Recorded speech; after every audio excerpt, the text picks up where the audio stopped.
Penguin Random House Audio presents Redwood and Wildfire by Andrea Hairston. Read for you by January Lavoy. For two women who rehearsed the impossible. Zitkala Shah, 1876 to 1938, writer and activist. Ada Overton Walker, 1880 to 1914. Performer and choreographer. And, for my grandfather and great-aunt, I am the song they sung. Book 1. All our stars have not yet risen. Chapter 1. Peach Grove, Georgia, 1898. I can't keep running. Christmas moonbeams snuck through a break in the live oak trees, and Redwood Phipps planted her 11-year-old self in the cold, silvery light. Long legs and all, she was bone-tired. Big brother George, her teary cousins, and wild-eyed grown-ups were leapfrogging through grandmother oaks, much wider than they were tall, and so tangled up in one another, could have been a square mile of one tree. A maze of moss-covered boughs going every which way at once tripped up any fool aiming for speed. Redwood pressed her feet into the muck and felt fat old roots holding down the ground. She leaned against gnarled branches holding back the sky. Warm as an ember in the small of her back, little sister Iris cooed in her sleep and burped sweet baby breath. Redwood turned her face to the stars, shivered, and closed her eyes. The wind picked up. Sharp oak leaves sliced at her arms. She wanted to conjure herself somewhere else and give her poor legs a rest. But she'd just have to drop back into this mad dash to nowhere.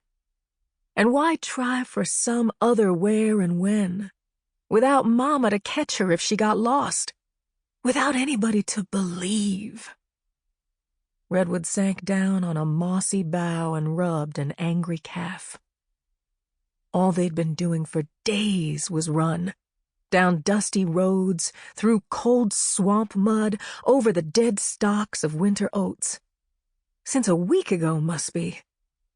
Mama woke her up in the middle of a sweet singing and dancing dream. Then they raced out into a nightmare. Red flames flared against the black sky. Babies screamed, and pale night riders pumped shotguns at shadows darting through the trees. A posse of white men were going buck mad all over colored Peach Grove. Whose fault was that? Yellow fever took Daddy to glory this past summer. Otherwise the family wouldn't have been running at all. That's what George said. Redwood tried not to be mad at Daddy for leaving, or at Mama for letting him go. When it was really your time, even a powerful conjure woman like Mama couldn't cheat the boneyard baron from his due. First it was just them running. Mama with baby Iris on her back, and big brother George holding Redwood's hand. Then 2 days ago, after the sun sank into mustardy mist, Miss Suby lurched out of the swamp grass, gray hair rioting across her head, whiskers on her jaw twitching. Demon posse going wild, and I was high and dry out of harm's way. Why you calling me into this swamp between a hoot and a holler? Redwood snorted as Mama and Miss Suby hid behind the domed roots of a cypress tree to argue. Posse tracking them wouldn't get nowhere but lost. Mama's hoodoo spells kept them safe. She had secret places nobody could hardly find. Miss Suby had that cataract eye, wasn't too good at seeing in daylight, get lost in her own front yard. She never wanted to bother with gators or snakes or mosquitoes. Mama must have left a hoodoo trail Miss Suby could follow with her eyes closed. Had to follow, probably. Didn't she teach Mama conjuring? Why all the fussing and cussing? Garnet Phipps, You can run through fire and not get burnt. Miss Suby raised her voice loud enough for Redwood and George to hear. But that won't put it out. What you asking me to do? Mama shouted too. Stay here and what? I'm not asking you to do anything, Suby replied. Redwood had never heard her sound so shaky. If you're going, go. Otherwise, you running these little ones ragged. Mama didn't say much after that. She hugged and kissed Iris and Redwood and fixed them in her eyes. But when it come to George, he pretended he was too grown for Mama still loving him like her baby. I'm 16, New Year's Day, 1899. A man now, ain't I? He said. Why we been running in circles? What you plan to do now?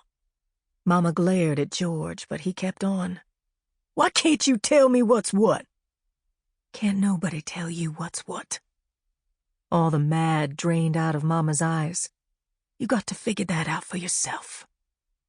Mama hugged him hard, and he didn't want to let her go. She pulled away. Y'all watch over each other. You hear me? She squeezed Redwood's hand till it hurt. Keep a lookout, Suby. For my children. Keep a lookout. Then Mama took off on her own.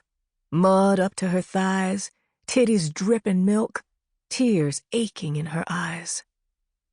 We gon' catch up with your mama later, Suby said. She got hard business to take care of. I could help, Redwood said. if she's doing a tricky spell. Suby didn't answer right off. No, we need you to stay with us. Redwood wanted to run after Mama, but knew better than to make a big fuss.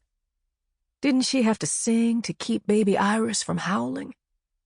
Indeed, Redwood sang till they found Aunt Elisa, who let Iris suck, 'cause Auntie be trying to wean your cousin, so drink me dry, gal.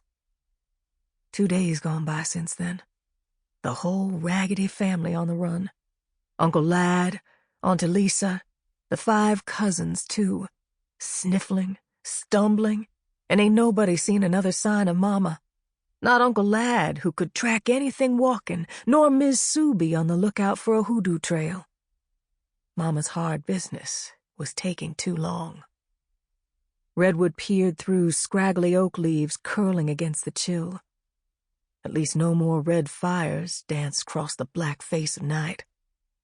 Redwood tasted the air, drawing it slowly across her tongue.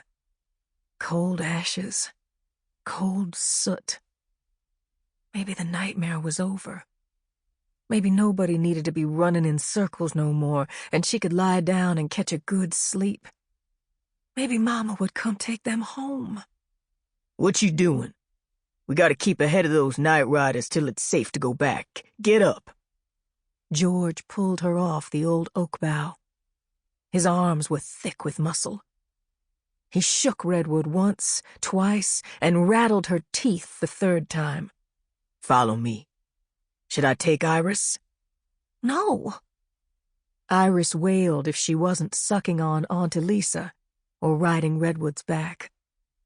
Half an hour ago, despite bumping and jiggling through the woods, she got Iris to sleep singing. Why mess up that? In the moonlight, George found a way through the crisscross of boughs, but Redwood lagged behind.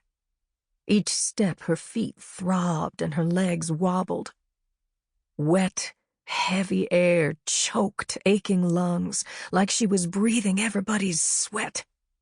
Her heart banged against her chest. Take your sister's hand, George, and keep a lookout. Aunt Elisa talked like Mama for a moment. Redwood could have bust out crying. Nobody was really like Mama. George reached out grubby fingers and pulled her along. His heart wasn't in it. Redwood stopped again. She wasn't running like them hound dogs who kept going even after their hearts stopped, even after they were dead. You feel something, sugar. The rest of us don't. Miss Suby placed a cool palm on Redwood's hot brow and drew Sample complete. Ready to continue?